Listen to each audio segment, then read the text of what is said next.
Splunk is a popular and widely used SIEM, or security, information, and event management tool used by the blue team and defenders to detect and analyze threats in their environment. But when Splunk is not properly configured, it can be used by a threat actor to pivot deeper into the environment, and that's exactly what I'm going to showcase in this video. Pwned just released a brand new lab called Compromise Splunk for AWS Privilege Escalation, and in this video, I'm going to give you a detailed walkthrough of the entire lab. We'll cover everything from initial AWS enumeration to detecting the Splunk instance to enumerating the Splunk instance, getting a bind shell, and going a little bit deeper into the AWS environment until we compromise another user and then assume another role. It's a really fun lab, and even if you're brand new to AWS or pen testing in general, I'll do my best to slow down and explain it every step along the way. So let's go ahead and dive into this lab. Now, if you've never heard of Pwned Labs, it's sort of like Hack the Box, but for the cloud. They have labs on AWS, Azure, and GCP. They have a bunch of free labs you can do just by making an account, but this is a premium lab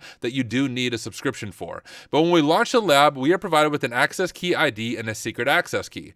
Now, if you're new to AWS, this can be a little bit confusing, but think of these sort of like a username and a password. Your access key ID is your username, and your secret access key is the password, and we can use this information to authenticate to the AWS CLI, our command line interface. So let's go ahead and do just that. We will open up our terminal here, and let's do this command. Now, if you do not have the AWS CLI installed, I have videos about that. Otherwise, just Google how to install AWS CLI. It is a super easy process. But let's go ahead and do this. After we install the AWS CLI, we'll do AWS configure, and we'll just call this profile Pwned Labs for this lab. And it's going to ask us for our access key ID. So let's go ahead and grab that. We will drop that in right there. And now we need to grab our secret access key. We will paste that in there as well. Now it's asking us for a default region name. In AWS, as well as other cloud providers, resources are often hosted in different regions. And now we don't know the region.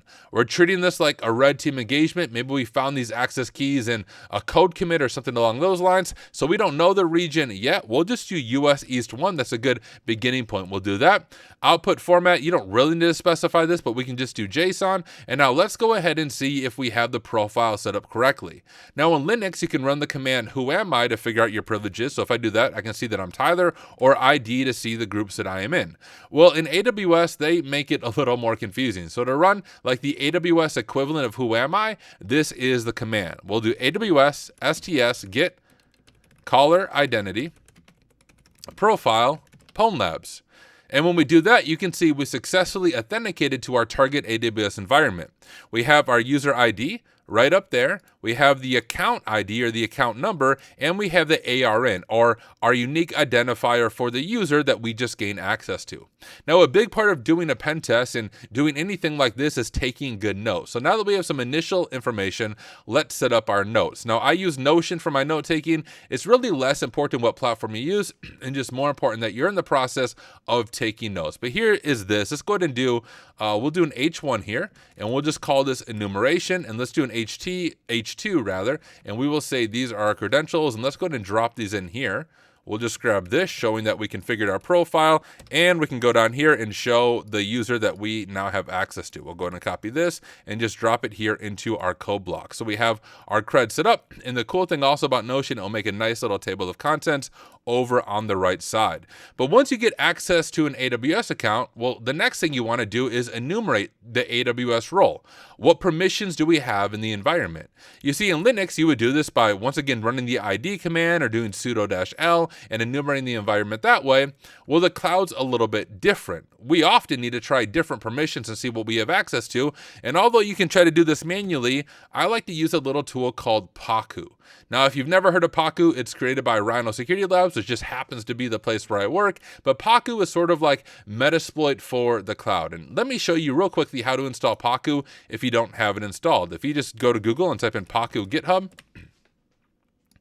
you will be brought to our GitHub page. From here, we will go ahead and grab the code like so, and we'll use pipx to install it. Pipx will install in its own virtual environment. If you don't have pipx installed, you can install that. But if we do pipx, and now we can do install git like so, and then type in the name, and it should successfully pull down Pacu and install the latest version of Pacu. Now, mine isn't going to do anything because I already have it installed, but once we do that, we have Pacu installed. Now, to launch Pacu, let's go ahead and open it up. We will go Pacu, like so. And we will go ahead and do 0 for creating a new session, and we'll just call the session Pwned.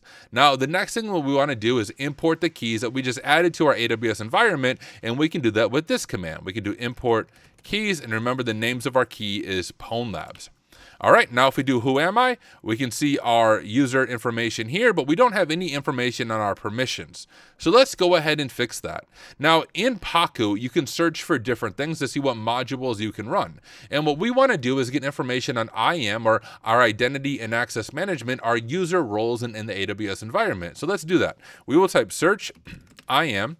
And within Pacu, we have this cool little thing right here called IAM brute force permissions. Let's learn a little more about this module. If we type help IAM brute force permissions, it will say this module automatically run through all possible API calls of supported services in order to enumerate permissions. This uses the enumerate IAM library from Andre. So let's go ahead and run this command and just accept a region for region. And we'll just do US East 1, although by default it's all regions, but we'll stick to US East 1 just to speed up the process. So let's do run IAM brute force permissions region US East 1, and we will give that a shot. And you can see I apparently spelled it wrong, so we'll try this again. Run, let's see, did I spell it wrong? Run IAM, oh yeah, I spelled brute force wrong. Spelling is hard, ladies and gentlemen.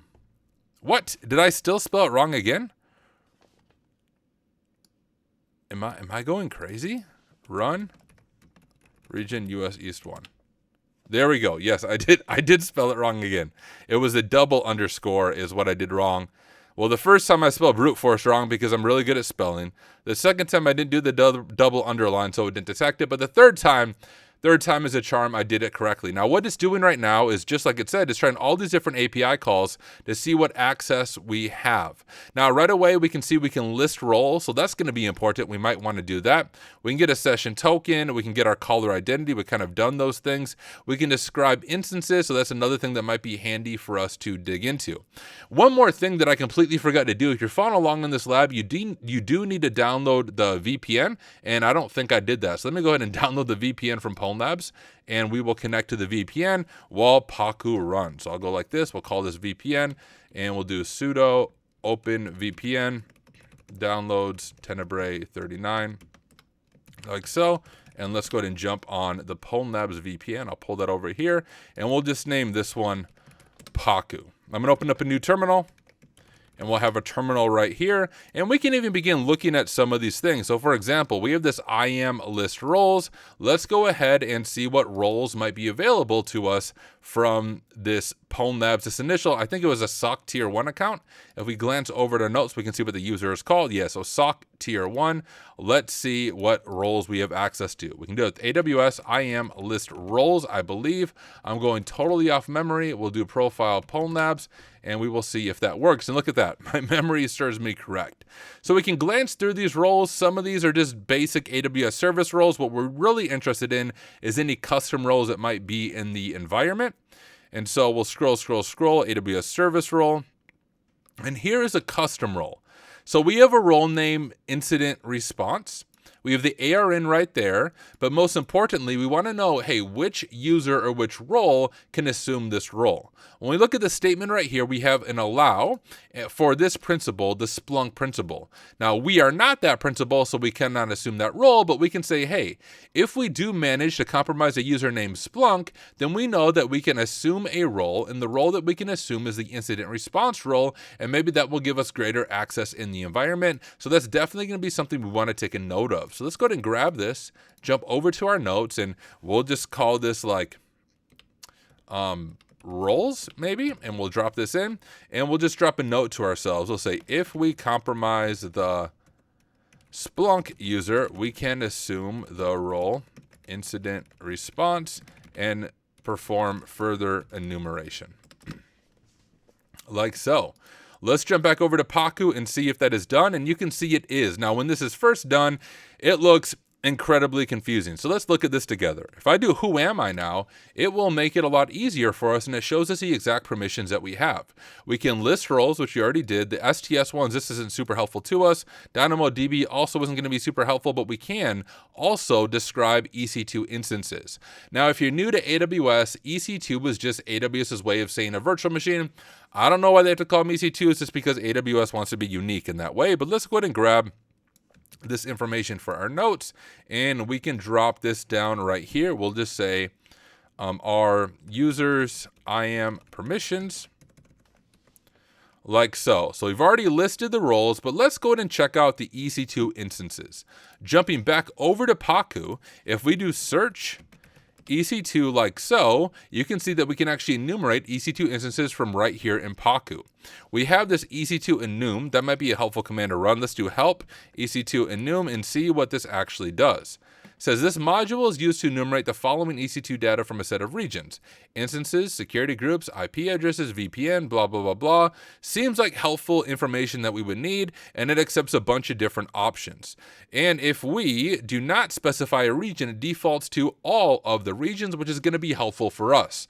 I said in the beginning, we set up our region as US East 1, but we don't know for sure if that's the correct region. We're treating this like a red team engagement, so we're meant to emulate an APT or an advanced persistent threat, and we're enumerating the AWS environment. So let's go ahead and check this out and see what regions and what instances might be in here. So let's run EC2 enum, and we'll just say, yeah, do all of them. Let it do its thing. Now, this is going to take just a minute or so for it to go through all the regions. I'll use the magic of video editing, and we will jump to the end of this part.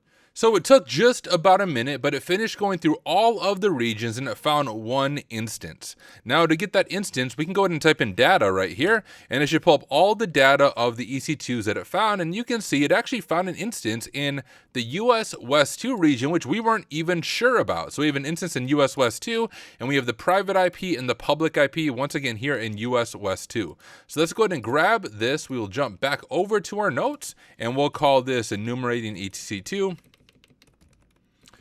If I can type like so, drop that information in right there, and we have a private IP address. Now we're going to use a private IP address since we're on the Pwned VPN. We'll just go ahead and see if we can ping this and see if it's up over here in our terminal. Hey, there we go, ping. Boom, and we are able to ping it. Now, we don't know what's running on it, so let's go ahead and check this out. We can do this with a few different tools, but let's go ahead and just use a basic nmap scan and see if there's any popular ports on here. So we can do nmap. We will go ahead and type in our IP right there. We'll do pn to ignore host discovery because we know it's up, and this is T5 to make it go fast and see what we are able to find. So right away, we see a few different ports. We have port 22, which is going to be SSH, port 8000, and port 8089. Now, we don't know what these ports are. We know the lab is about Splunk, so we can kind of make an educated guess, but I want to show you proper enumeration. So now that we know what ports are running, let's go ahead and do a more targeted nmap scan and enumerate the information on each one of these ports. We'll do nmap -p to specify ports, and we'll do port 22, 8000, and 8089. Go ahead and type in the IP again, ignore host discovery, and -v for verbose mode. And you know what? I forgot to actually do what I meant to do, which is -A. -A means, hey, I want you to throw all of the enumeration scripts at it, and let's see what is running on these ports. As it does this, there's some basic enumeration that we can do. One thing that we can check is whether or not password authentication is enabled on SSH. Anytime you see port 22 open, that's always a good thing to check. The best way to do SSH is doing key-based authentication. Anytime password auth is enabled, it opens it up to brute force attacks, password spraying attacks. But for us, as the attacker or pen tester, well, that's good news, because then if we find a password in one spot, we can try to spray it at SSH. So let's try that. If we just do SSH root at, and this would be the IP right there, we can see what happens. And you can see permission denied public key. That tells me password-based authentication is not enabled. It is done via key-based authentication, which is the recommended practice. And now the rest of this is done. So we have port 22 SSH. We have Splunk on these two ports. We have the HTTP version and the HTTPS version. Let's go ahead and grab this for our notes, and we will drop back over to this, and we'll put it underneath our enumerating EC2s like so. So we know password auth is not enabled on 22, so our targets are going to be port 8000 and 8089. So let's just go ahead and check this out. I'll go ahead and open up a Chromium browser only so I can keep my notes and what we're attacking separate. And let's go ahead and check out this web server. We'll do HTTP, and that's not what I meant to copy. Let's go ahead and grab the IP right here. And HTTP 8000. And sure enough, it is Splunk, and notice that we are automatically logged in. This is a free edition of Splunk, and there's a common misconfiguration when this happens, or if the enterprise license relapses, it switches over to a free edition of Splunk, and the free edition of Splunk does not support authentication. So it automatically logs you in, and you have an authenticated session here on Splunk. But now we need to figure out, how can we exploit this? Well, there's a variety of ways. If this is actually used for security and data stuff, we could search through and see what information might be in the environment, but I don't think there is anything here. We can give it a shot. We'll hit search, and we have nothing. We can try all time, and we have a few things. See if there's anything interesting to us. We have some AWS API stuff, but nothing super interesting. So we'll want to dig a little bit deeper. But when we get access to Splunk, one thing you can do is upload a malicious Splunk plugin. And if we can upload a malicious Splunk plugin, we can actually get a stable shell on the machine. Now, one issue you might run into is often a reverse shell will not work due to egress rules, but a bind shell might work. So let's do a little bit of Googling ourselves, and we'll see if we can find information on this. We'll just say Splunk reverse shell plugin, maybe along those lines, and see if we are able to find anything. So we have this, weaponizing Splunk with reverse and bind shells. There's honestly probably a few different ones that you can do. There was one in particular that I think I ended up finding. Let's see if it was this one. And here we go, a simple Splunk package for obtaining reverse shells on both Windows and most Linux systems. You can see it drops in run.ps1, run.bat, and rev.py. So depending on what instance you are on, and it shows you how to set up your Netcat listener. Let's go ahead and give this one a shot. We'll grab the code right here, jump over to our terminal, and we will go ahead and git clone and grab that. I'm going to close this one out right here. CD into the reverse shell Splunk, and we can CD into this now. And let's just open this up in Visual Studio Code to make it a little bit easier for us. And yeah, we trust all the authors, YOLO. Docker, blah, blah, ignore me, I don't really care. But if we go over to bin, we can see the reverse shell file right here. Now, here's one issue you might run as you're working through this room. A reverse shell doesn't actually work. You need to do a bind shell due to the network restriction set up on the machine. And that's kind of a good hint. If you ever are doing something and a reverse shell doesn't work, try a bind shell. And you might be able to connect to the instance via a bind shell. And so we need to change this over from a reverse shell over to a bind shell. And the way that we can do this is we have import sys socket OS. That all looks good, but we do need to make a few changes to this. So let's go ahead and do this. We'll write this out together. So the first thing we want to do with a bind shell is we're going to have it open up a port, so anyone who connects to the port will have a shell, rather than the other way around, which is how reverse shell works. So let's do this. Bind to all interfaces, and let's just say port 1337, because we are, of course, hackers, and we'll just say it host 0000, so it's all interfaces, and of course port is 1337 because we are the hackers. Now we want to go ahead and create a socket object to begin this. Now in Python, a socket object is just how you set up the network connection, so it's going to do that. We'll just call it S for our variable, and we'll do socket.socket, if I could spell correctly, socket.afinet, socket.sockstream. I believe I am typing this correctly. There we go. And we'll go ahead and allow the socket to be reused for the bind shell.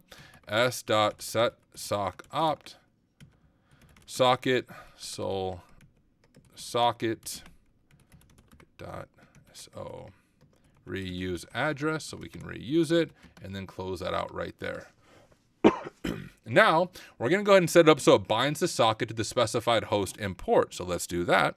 And we'll add a comment there as well. Bind the socket to the specified host and port.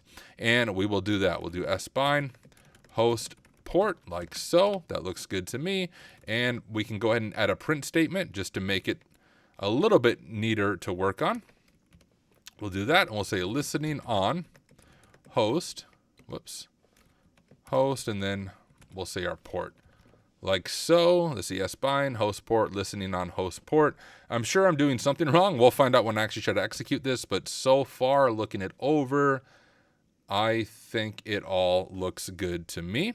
Let's go ahead and set it up so it listens for the incoming connections as well. So listen for incoming connections like so, and we'll just do listen, the backlog of 1, which should be good.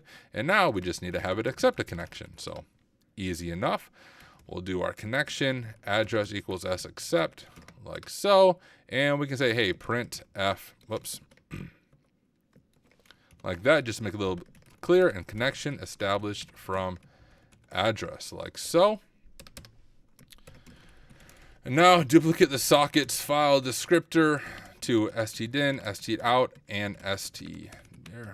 And we'll do os dup 2 file number 0, and we're just going to literally copy this, and we'll just change this to 1 and 2 like though. And then finally we will spawn a new bash shell, pty spawn bin bash. Now let's look at my code. It all looks good to me. We'll go ahead and save this like so, and we will see if this works. If we jump back over to the GitHub repo, here we go. It walks through how to do this, I believe. So once we have it set up, we're just going to tar it up, and then we're going to change it to SPL, like literally just rename it so it's ready for Splunk. So let's go ahead and do that. We can literally just copy the command from here and make sure I save the code right here. Go out here. All right, that looks good. And we'll just copy a command like I said before. It's going to do that. And then we just need to rename it. And you can also just copy the command for that. Geez, I keep opening the wrong terminal. All right, we have that set up. Now let's go ahead and try to upload our malicious Splunk plugin and see if we can get a shell on this remote machine. We'll open up Chromium, jump over to here, and we'll go to apps right here, and we'll say manage apps. Give it just a second, and we can go ahead and install app from file. Let's go ahead and choose our file. We'll go home, Pwned Labs, compromise Splunk, reverse shell Splunk, and there is the file right there. We got that, and we'll click upload. Now I notice, and this person even mentions this, that he has to restart the Splunk service on Unix type machines, which is what we're targeting. No restarts are needed on Windows machine. That's the true with my experience as well. So let's go ahead and restart the Splunk instance. We can do that up here in settings. I believe it's server controls, and restart Splunk, and we'll hit OK. Now this should not take too long. It will take maybe 30 seconds for Splunk to restart. So do a jumping jack, do some push-ups, run outside, get a drink of water, and Splunk should come back online shortly. Now, as long as everything worked okay, we're not going to get a reverse shell like I said before. I tried that when I was going through this myself blindly and trying to do it the CTF way, and I couldn't figure out why it wouldn't work, and then I tried a bind shell, and then that's what ended up working.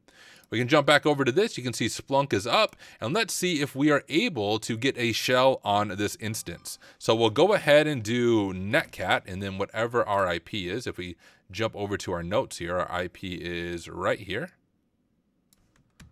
So we'll grab that, netcat 1337, and there we go. We are now root on the machine, and I just realized people are trying to text me, and my phone is on ring. So let me turn that off real quick. But there we go. We have root access to the machine, so we can copy that right there, and we can add that to our notes. And we'll just say post compromise.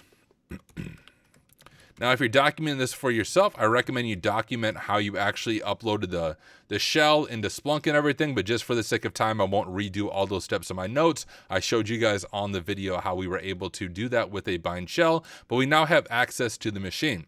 Now, from here, we want to enumerate.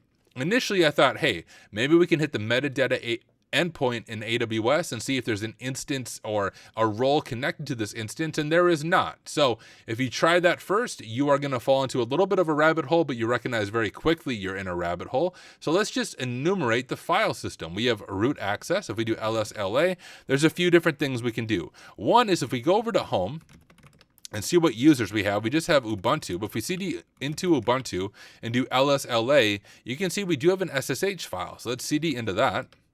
LSLA, and we have authorized keys. Now, right now, we just have this weird bind shell. Everything works better with like an SSH shell. So anytime you see an authorized keys file, well, you can set up persistence on the machine by uploading your public key to the authorized keys, and then we can SSH in as the Ubuntu user and like the sudo su over to root. So let's go ahead and do that.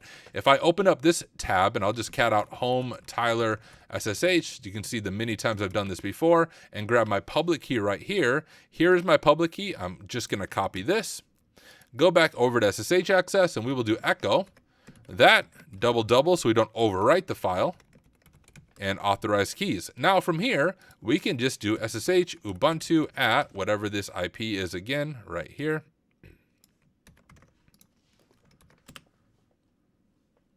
And boom, sudo L, and we have root privileges, sudo su, and now we are root with the much better shell. We can just close this one out, and now we have persistence on the machine. So if we somehow get kicked out, we can just SSH back into the machine. Let's continue to enumerate. Nothing interesting here in this folder. We can back out one. Nothing interesting here. Back out one. LSLA. Now, one thing I always check, there's a few places. One thing I like to check is var. Is there anything in var? And there's not like www. Sometimes if there's www, HTML, you can see if there's any interesting credentials there, like a config.php, but that's not the case here. Another directory to always check on a Linux machine is the opt directory, so let's do that. We do LSLA, and we have Splunk right there. So let's go into Splunk, LSLA, and there's a few things we could dig into, but one spot is to see if there's any other plugins that may have been configured on the Splunk instance that might contain credentials for us. We can do that by going over to the etc folder, LSLA, and then right up here to apps, LSLA. And when we look through this, there's nothing too interesting besides we have our cool reverse shell Splunk. That's a cool plugin. But we have this AWS Lambda call add-on for Splunk. Now that seems interesting because it has something to do with AWS. So let's check out this add-on. We'll cd into the AWS folder right here, LSLA, and we have a few different things. Now we can go ahead and check like grep IR for I is to ignore case sensitivity or to be case insensitive, and R is to recursive. And let's just search for password and see if anything pops up. And when we do this, we see various things. We have this password.config is what pops up right away. So that definitely seems worth checking out. And we have some credential stuff right here with maybe an access key ID potentially. But let's check out this first one in local. So we'll clear LSLA, cd into local, LSLA, and we have this passwords.conf. Let's go ahead and cat passwords.conf. And here we have what appears to be an access key ID, a region, and some type of encrypted password. Let's grab this for our notes real quick.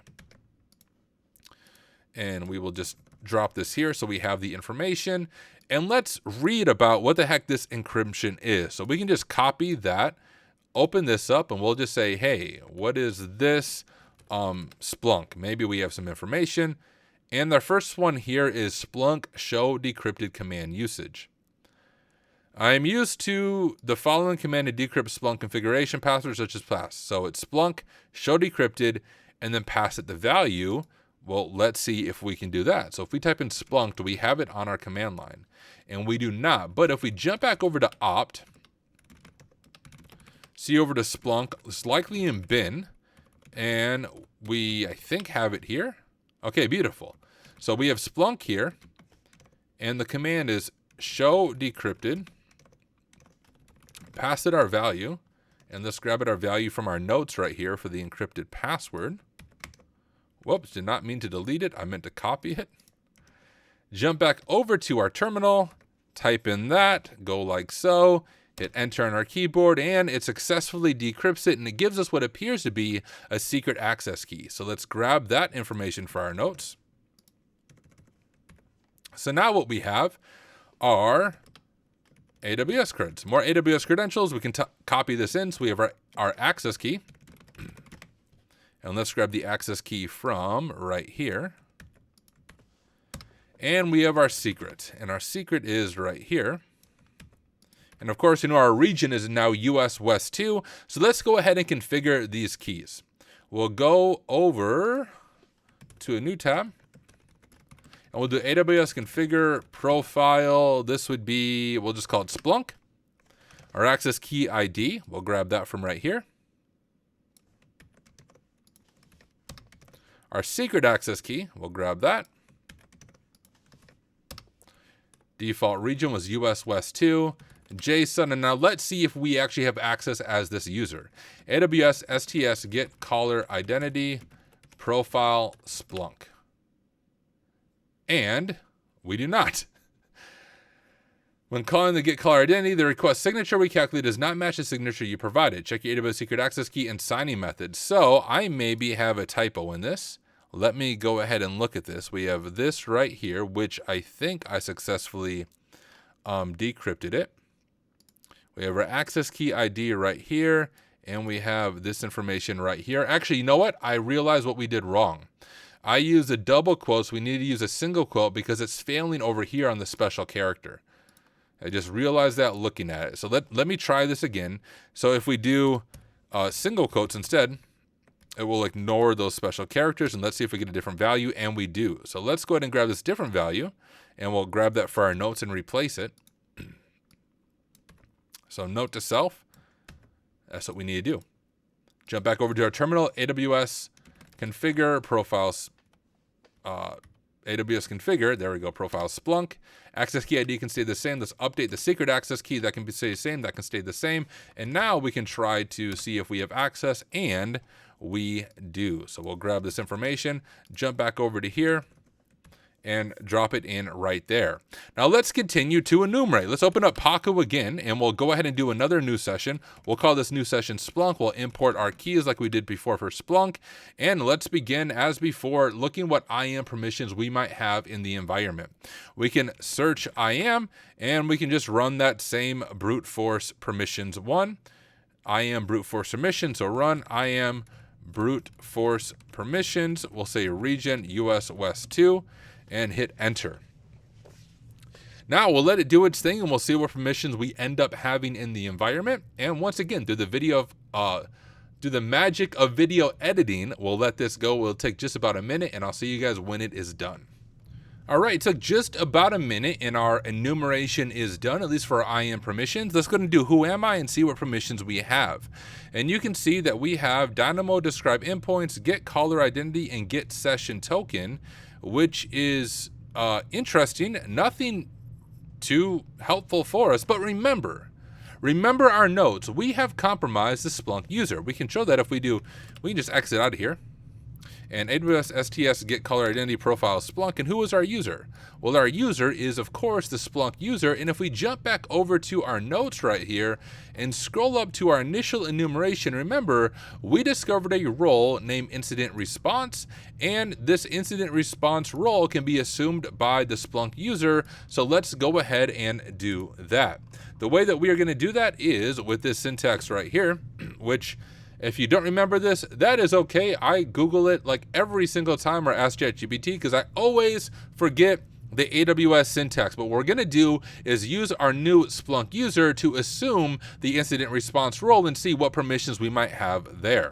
So the way we can do this is AWS STS assume role. We'll just, whoops, I didn't mean to do it that way. Assume role like so, and we'll say our role ARN, and we need to copy that from our notes right here. Role ARN is right there. Role ARN is so. We'll say role session name. We'll call this incident response. If I can type, and then profile Splunk. I think I did that right. We cross our fingers. And boom, we receive an access key ID, a secret access key, and now something we haven't seen so far, but a session token. I'll show you how we can set this up, but essentially this is a time-limited session. Think about it of like a JWT or a JSON web token for a web app, where it gives you access for a limited time, and when that access expires, your access to the environment expires. So let's go ahead and set up these credentials. We'll do AWS configure profile incident response, and we'll type in our access key ID, like so. We'll type in our secret access key, and we'll type in our region, US West 2, and output name of JSON. Now let me show you what happens if we try to evoke this and run the STS get caller identity without setting up the session token. AWS STS get caller identity, our profile is going to be incident response. You can see an error occurred when calling that. The security token included in the request is invalid because we need to add this security token. Now, you can do this in a variety of ways. I'll show you what I think is one of the easiest ones to remember.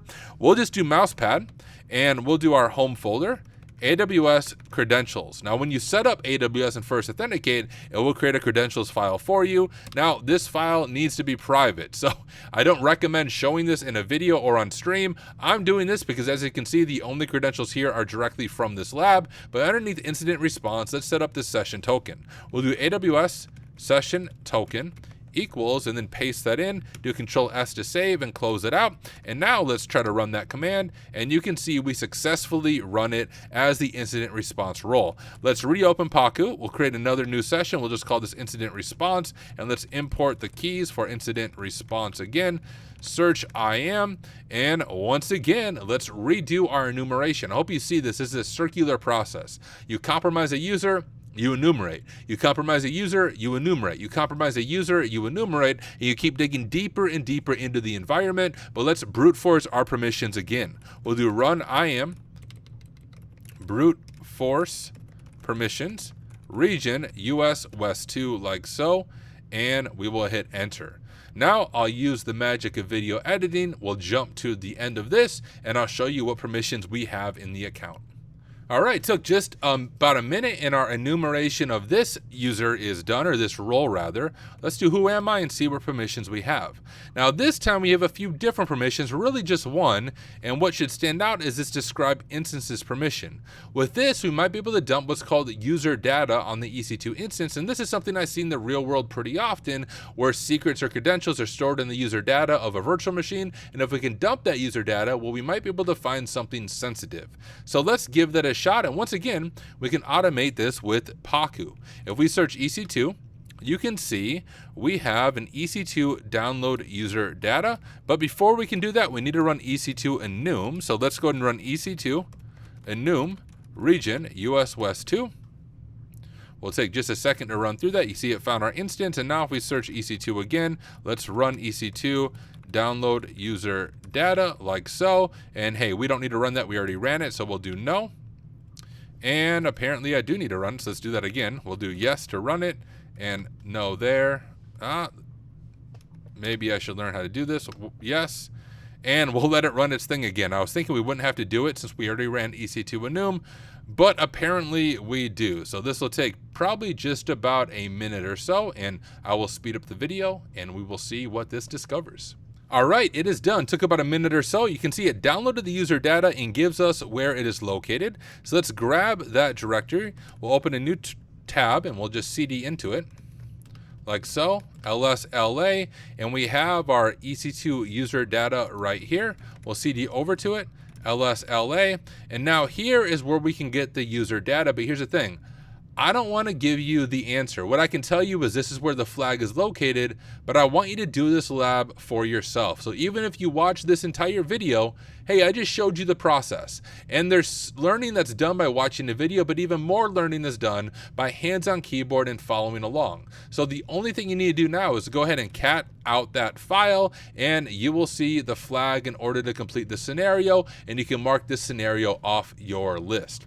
But hey, hopefully you enjoyed this video and you learned a lot about Splunk and using AWS and Pacu to enumerate privileges and digging deeper into an AWS environment.